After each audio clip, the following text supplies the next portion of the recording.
Randy, it's an honor that you allowed us to welcome everyone tonight to the celebration of Will Hendrick's amazing life.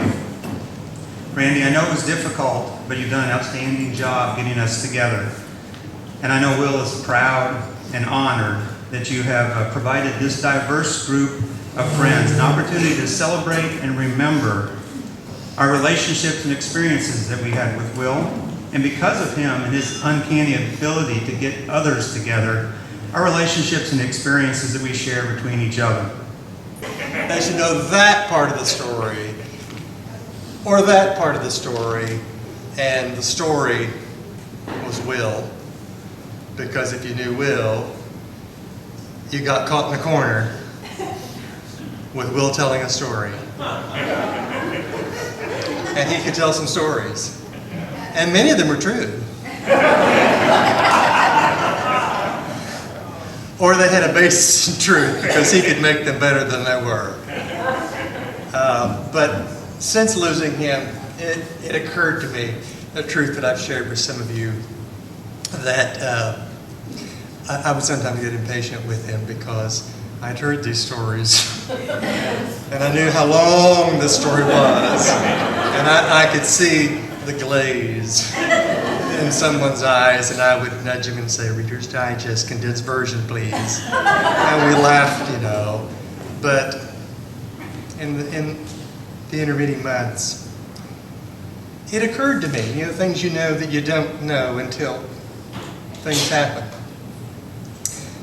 Will talked because it was easier to talk than to hear. You knew that. I knew that. And without the little red and blue things, incidentally, the one in his right ear was red and the one in his left ear was blue. Hint, hint, red state, blue state. I won't go any further than that for us.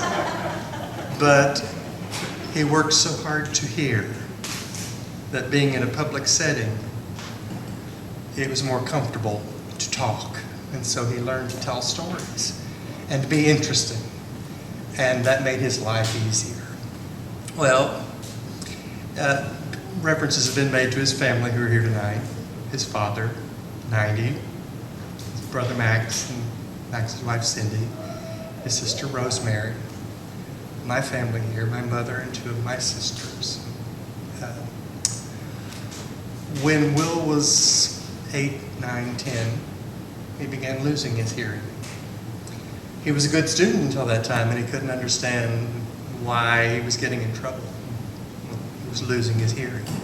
As Belinda spoke, by the time he was in college, it was really bad. But he was a student. The single women who lived on his street, the widow women, they would take him aside. They gave him books and newspapers. They made tests for him to take when he was not in school to keep him sharp and keep him learning. And he became an avid reader and an avid consumer of political news. So he was a student, and he read. And in another couple of days, you'll have another email from me on Will's email address, and it'll say, some of you have asked, and here's the answer. We have made contact with Vanderbilt University. There is, in the Bill Wilkerson Center, a school called Mama Lears, where they work with children, preschool children who are born deaf or losing their hearing. For children who can't afford to attend the school, scholarships are needed. For families who can't afford hearing aids, scholarships are needed. Money is needed. So I'll be mentioning to some of you, if you want to remember Will that way, here's the contact information. Be looking for that. So,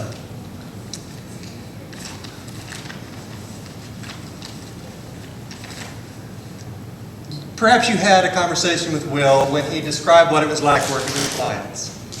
He used the metaphor of dance, of dancing, of learning to move, to anticipate, to compensate, to figure out what was needed, how it worked out. And when it was a couple he was working with who were both involved in the renovation, then that was 3 people learning to dance together. So he used that metaphor of what it was like to work with some of you. And for some of you it was the waltz, and for some of you it was the tango or the cha-cha, and it was a challenge. But anyway, so I want to use that metaphor of the dance. For March 1st, as I woke, these are the words.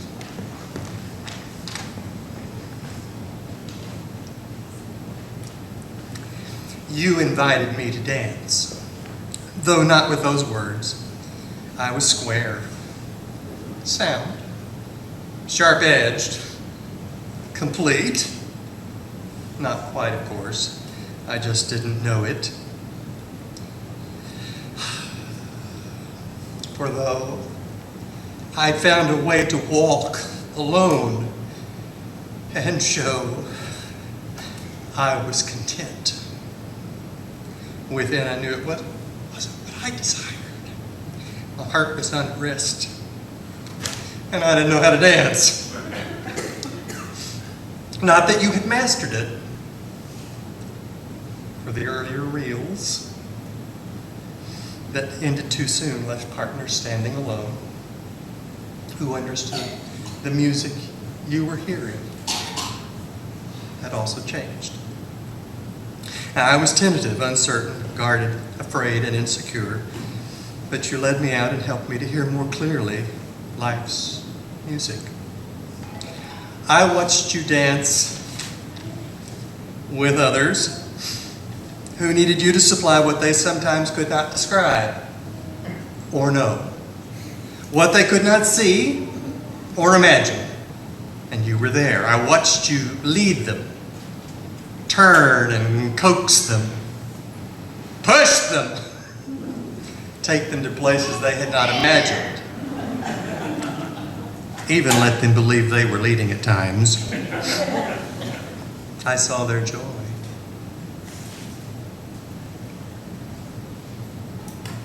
I saw their joy in your eyes. And I began to learn what a dance partner could be. Through you, I saw what I had not seen nor would ever but for you. With your ears, I heard music that was new and strange, whose cadence compelled me to take each new step.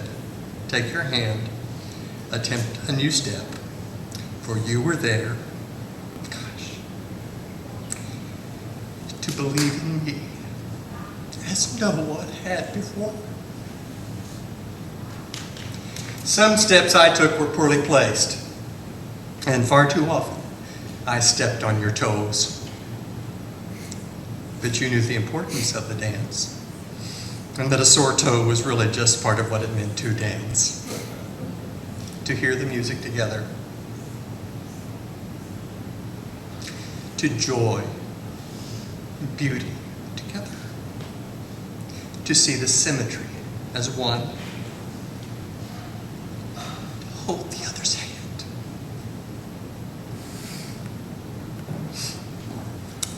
Another dance has ended, but the music goes on. I will listen and reach and stretch and love and remember, and because of you, Will, I will dance. Our relationship began first as homeowner, client, and designer. But I'm sure, like so many of you all have seen, that's not how Will works. It wasn't long before it was no longer a client-designer relationship, but rather we were all best friends. He cared as much about us and our opinions as he did the project. Like you all have probably seen, he has to know how you think, what you desire, what you love, and how you feel before he would commit to any of the 13 different paint colors and shades that he would choose for a single room. And as I said before, Will became so much more to us than a designer. He was our best friend. I loved spending time with him discussing travels, art, architecture, and design. His knowledge was so diverse, and his stories almost never-ending. And he was a sage when it came to sharing and making sense of life's simple lessons. Over the years, he and Jamie took on pet names that they would sign on emails and texts. Bell, that was Jamie, and Crow, that was Will. Velcro. They were hard to pull apart, and generally more comfortable when they were stuck together. I will finish with sharing the last time that we were together, just a few days before he passed, sitting in a chair in my house that we have since recovered in the fabric that he chose, as we discussed our kids, his upcoming trip, and life in general, as we so often did. And he told me, and I remember this very clearly, quote, "I have lived a fulfilled life, and I've done everything I've ever wanted to do and more," end quote. I'm somewhat comforted because I truly feel he deeply believed that. And one thing I'll say right now, Will Hendricks, besides C.E. James and Walter Marr, there's probably not anybody made a bigger impact on Signal Mountain than Will Hendricks. And so he did all the work. He went to every home in that historic district, and he himself pretty much created the Signal Mountain Historic District, which is the second largest historic district in the state of Tennessee. One of the most special things he did for me, my daughter, it wasn't this Christmas, it was last Christmas, last minute, decided she was going to ask Santa for a rainbow desk. And I was like, what? A rainbow desk, that's all I want. That's all I want, a rainbow desk. I'm like, okay, that's great. And Christmas Eve at 9 p.m., I still had no desk. And I was like, oh my God, this is going to be a disaster.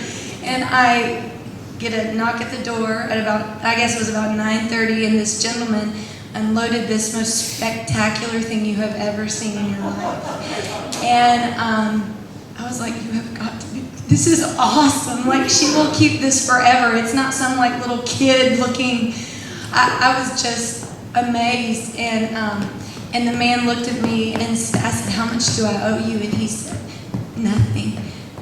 Will has told me about your daughter, and we know the struggle she has had, and we love Will. And this is our gift to her.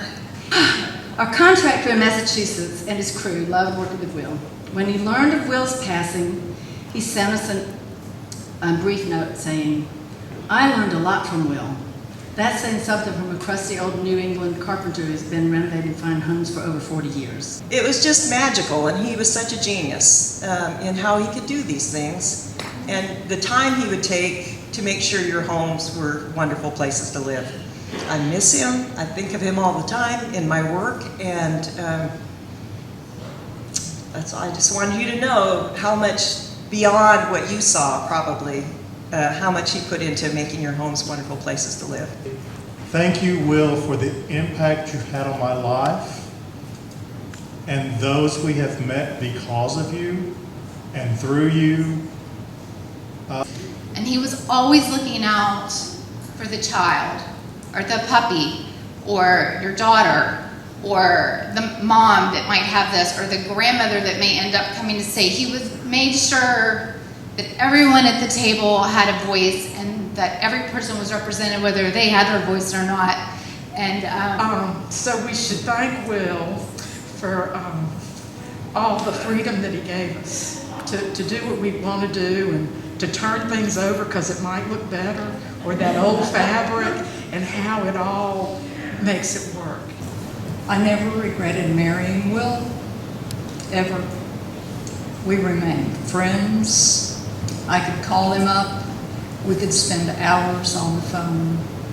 It was such a shock to lose him. But we were so happy that he found Randy and that his life was happy. I talked to him many times in the months before he passed away, and he talked quite a bit about death, and he had no fear of death. He just didn't want to linger. All the time, his little sayings, like, if you have a choice between spending money on high-end materials or high-end labor and skilled labor, spend it on the labor. An excellent laborer can make a lesser material something special.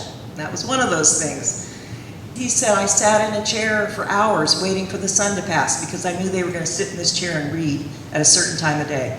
One last comment before Randy comes up. I know everyone would say, when Will passed away, I said, I've lost my best friend. And I think everyone here would be like, no, I'll fight you. I lost my best friend, because that's how Will made us all feel. So, Will, we love you. And I have two things from a designer standpoint to say. Will had the funniest quote that match your shoes, not your furniture. So I'll leave you guys with that. So if every one of us are panicking, what are we going to do? Think about that. Match your shoes, not your furniture. And then from a personal level, love with your heart, because that's what Will did.